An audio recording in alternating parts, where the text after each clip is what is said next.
lakini kwa sasa tunajivunia kwa mama alivyojitoa katuletea mradi wa maji mpaka sasa tunautumia kwa kijiji hiki cha Kasekela.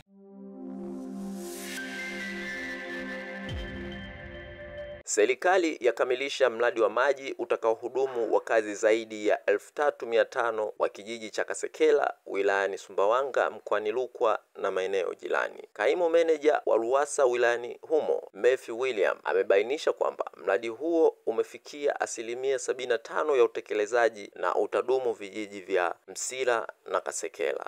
Mradi huu unahusisha ujenzi wa miundombinu mbalimbali na utekelezaji wake ni kama ifuatavyo: ujenzi wa tanki la lita 100,000 lenye mnara wa mita 12 ambao umefikia 50% mpaka sasa. Ujenzi wa uzio wa tanki umefikia 90%. Ulazaji wa bomba mita 10,450 umefikia 95%, na ujenzi wa vituo vya maji 10 vyenye koki pande mbili ni 95%.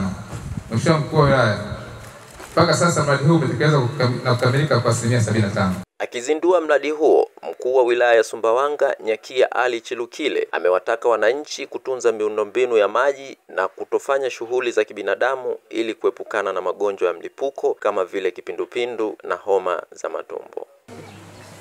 Ukanda huu wote wa bonde la Ziwa Rukwa kwa sasa experience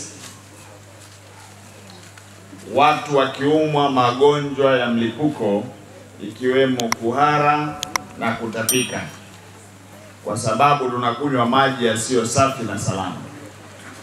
Na hii inasababishwa na sisi wenyewe vile vile kujisaidia vichakani, kwa sababu hatuna utamaduni wa kuwa na vyoo bora na salama.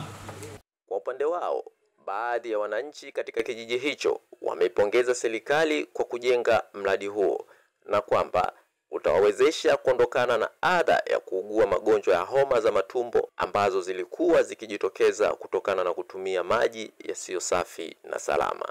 Hapo awali kulikuwa na changamoto ya maji.